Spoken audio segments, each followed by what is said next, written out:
पार्थिव पूजा की महिमा, शिव नैवेद्य भक्षण के विषय में निर्णय तथा बिल्लों का महात्म्य। तंत्र ऋषियों के पूछने पर किस कामना की पूर्ति के लिए कितने पार्थिव लिंगों की पूजा करनी चाहिए, इस विषय का वर्णन करके सूत जी बोले, महिषियों, पार्थिव लिंगों की पूजा कोटि कोटि यज्ञों का फल देने वाली है। कलयुग में लोगों के लिए शिवलिंग पूजन जैसा श्रेष्ठ दिखाई देता है, वैसा दूसरा कोई साधन नहीं है। ये समस्त शास्त्रों का निश्चित सिद्धांत है। शिवलिंग भोग और मोक्ष देने वाला है। लिंग 3 प्रकार के कहे गए हैं, उत्तम, मध्यम और अधम। जो 4 उंगल ऊंचा और देखने में सुंदर हो तथा वेदी से युक्त हो, उस शिवलिंग को शास्त्रज्ञ महर्षि ने उत्तम कहा है। उससे आधा मध्यम और उससे आधा अधम माना गया है। इस तरह 3 प्रकार के शिवलिंग कहे गए हैं जो उत्तरोत्तर श्रेष्ठ हैं। ब्राह्मण, क्षत्रिय, वैश्य, शूद्र अथवा विलोम शंकर कोई भी क्यों ना हो, वे अपने अधिकार के अनुसार वैदिक अथवा तांत्रिक मंत्र से सदा आदर पूर्वक शिवलिंग की पूजा करें। ब्राह्मणों, महर्षियों, अधिक कहने से क्या लाभ? शिवलिंग का पूजन करने में स्त्रियों का तथा अन्य सब लोगों का भी अधिकार है। द्विजों के लिए वैदिक पद्धति से ही शिवलिंग की पूजा करना श्रेष्ठ है, परंतु अन्य लोगों के लिए वैदिक मार्ग से पूजा करने की सम्मति नहीं है। वेदज्ञ द्विजों को वैदिक मार्ग से ही पूजा करनी चाहिए, अन्य मार्ग से नहीं। ये साक्षात भगवान शिव का कथन है। दधीची और गौतम आदि के शाप से जिनका चित्त दग्ध हो गया है, उन द्विजों की वैदिक कर्म में श्रद्धा नहीं होती। जो मनुष्य वेदों तथा स्मृतियों में कहे हुए सत्कर्मों की अवहेलना करके दूसरे कर्म को करने लगता है, उसका मनोरथ कभी सफल नहीं होता है। इस प्रकार विधि पूर्वक भगवान शंकर जी का नैवेद्यांत पूजन करके उनकी त्रिभुवनमयी 8 मूर्तियों का भी वहीं पूजन करें। पृथ्वी, जल, अग्नि, वायु, आकाश, सूर्य, चंद्रमा तथा यजमान, ये भगवान शंकर की 8 मूर्तियां कही गई हैं। इन मूर्तियों के साथ साथ शर्व, भव, रुद्र, उग्र, भीम, ईश्वर, महादेव तथा पशुपति, इन नामों की भी अर्चना करें। तदंतर चंदन, अक्षत और बेलपत्र लेकर के वहां ईशान आदि के क्रम से भगवान शिव के परिवार का उत्तम भक्ति भाव से पूजन करें। ईशान नंदी, चंड, महाकाल, भृंगी, वृष, स्कंद, कपतीश्वर, सोम तथा शुक्र, ये 10 शिव के परिवार हैं, जो क्रमशः ईशान आदि 10 दिशाओं में पूजनीय हैं। तत्पश्चात भगवान शिव के समक्ष वीरभद्र का और पीछे कार्तिक मुख का पूजन करके विधि पूर्वक 11 रुद्रों की पूजा करें। इसके बाद पंचाक्षर मंत्र का जप करके शतरुद्रीय स्तोत्र का, नाना प्रकार की स्तुतियों का तथा शिव पंचांग का पाठ करें। तत्पश्चात परिक्रमा और नमस्कार करके शिवलिंग का विसर्जन करें। इस प्रकार मैंने शिव पूजन की संपूर्ण विधि का आदर पूर्वक वर्णन किया। रात्रि में देव कार्य को सदा उत्तर की ओर मुख करके ही करना चाहिए। इसी प्रकार शिव पूजन भी पितृ भाव से सदा उत्तर अभिमुख होकर ही करना चाहिए। जहाँ शिवलिंग स्थापित हो, उससे पूर्व दिशा का आश्रय लेकर नहीं बैठना या खड़ा होना चाहिए, क्योंकि वह दिशा भगवान शिव के आगे या सामने पड़ती है। इष्ट देव का सामना रोकना ठीक नहीं है।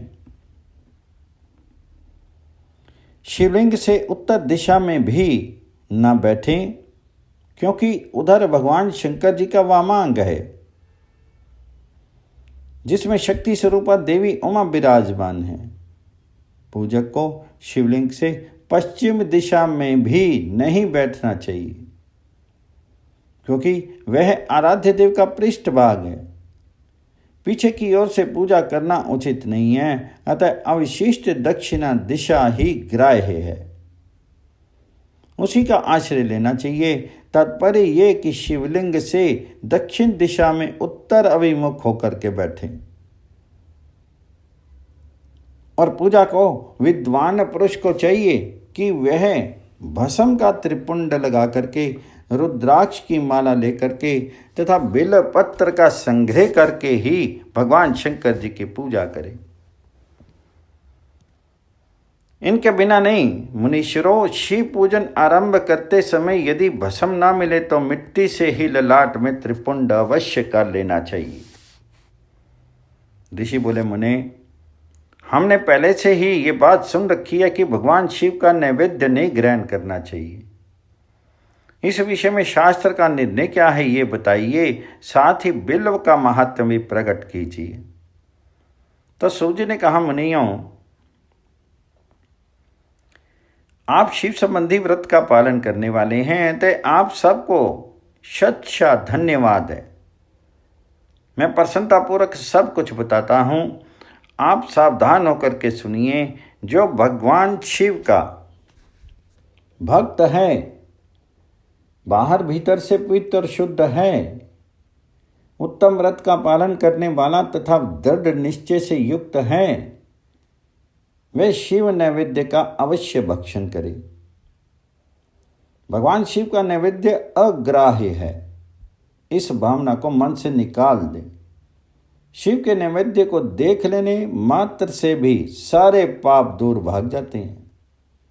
उसको खा लेने पर तो करोड़ों पुण्य अपने भीतर आ जाते हैं। आए हुए शिव नैवेद्य को सिर झुका करके प्रसन्नता के साथ ग्रहण करें और प्रयत्न करके शिव स्मरण पूर्वक उसका भक्षण करें। आए हुए शिव नैवेद्य को भी ये कहकर कि मैं इसे दूसरे समय में ग्रहण करूंगा, लेने में विलंब कर देता है, वह मनुष्य निश्चय ही पाप से बन जाता है। जिसने शिव की दीक्षा ली हो, उस शिव भक्त के लिए वह शिव नैवेद्य अवश्य भक्षणीय है, ऐसा कहा जाता है। शिव की दीक्षा से युक्त शिव भक्त पुरुष के लिए सभी शिवलिंगों का नैवेद्य शुभ एवं महाप्रसाद है, अतः वह उसका अवश्य भक्षण करे।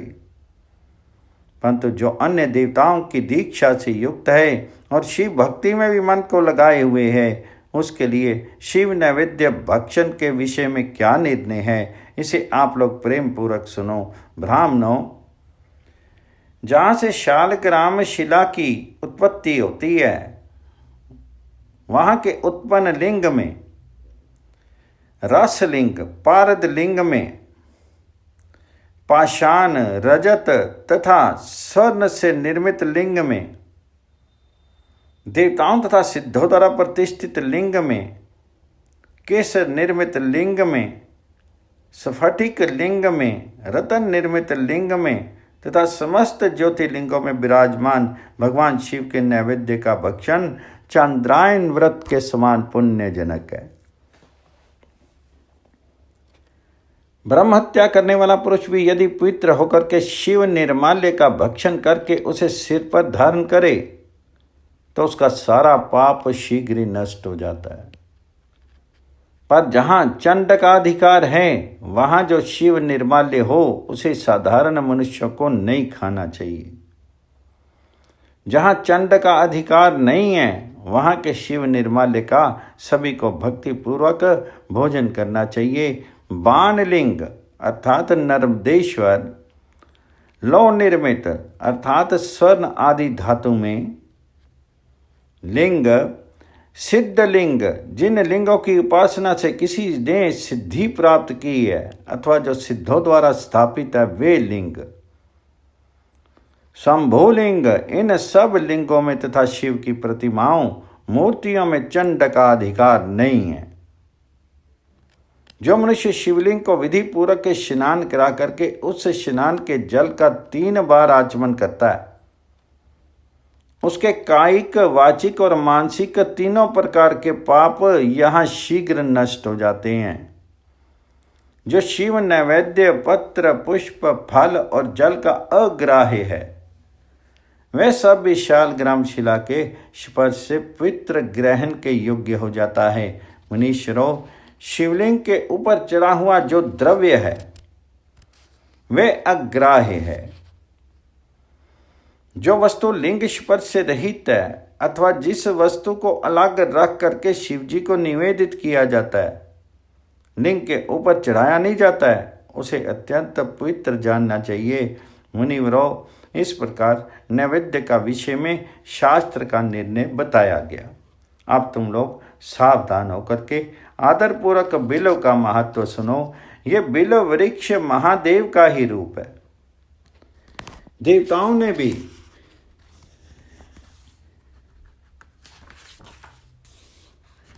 इसकी स्तुति की है। फिर जिस किसी तरह से इसकी महिमा कैसे जानी जा सकती है, तीनों लोकों में जितने पुण्य तीर्थ प्रसिद्ध हैं वे संपूर्ण तीर्थ बिल्व के मूल भाग में स्थित करते हैं, बिल्व के मूल भाग में निवास करते हैं। जो पुण्य आत्मा मनुष्य बिल्व के मूल में लिंग स्वरूप अविनाशी महादेव जी का पूजन करता है, वह निश्चय ही शिव पद को प्राप्त हो जाता है। जो बिल्व की जड़ के पास जल से अपने मस्तक को सींचता है, वह संपूर्ण तीर्थों में स्नान का फल पा लेता है और वही इस भूतल पर पावन माना जाता है। इस बिल्व की जड़ के परम उत्तम थाले को जल से भरा देख करके महादेव जी पूर्ण तथा संतुष्ट होते हैं। जो मनुष्य गंध, पुष्प आदि से बिल्व के मूल भाव का पूजन करता है, वह शिवलोक को पाता है और इस लोक में भी उसको सुख संतति बढ़ती है। जो बिल्व की जड़ के समीप आदर पूर्वक दीपावली जला करके रखता है, वह तत्व ज्ञान से संपन्न होके भगवान में ही ईश्वर में मिल जाता है।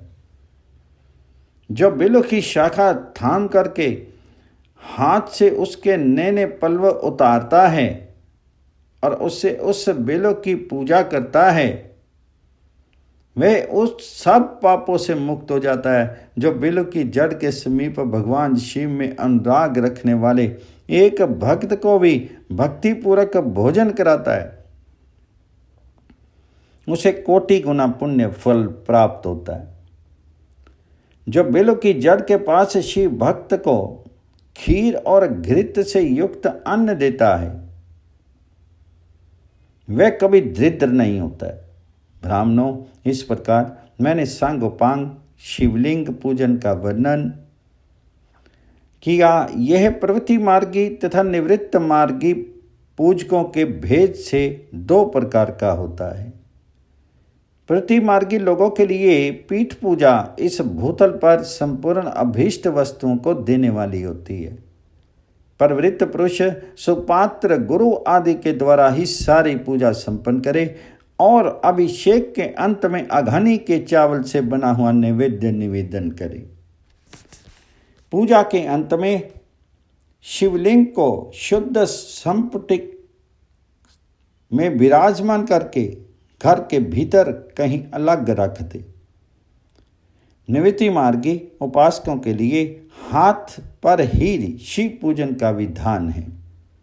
उन्हें भिक्षा आदि से प्राप्त हुए अपने भोजन को ही नैवेद्य रूप में निवेदित कर देना चाहिए। निवृत्त पुरुषों के लिए सूक्ष्म लिंग ही श्रेष्ठ बताया गया है। वे विभूति से पूजन को और विभूति को ही नैवेद्य रूप से निवेदित भी करें। पूजा करके उस लिंग को सदा अपने मस्तक पर धारण करें। अध्याय 21-22 समाप्त।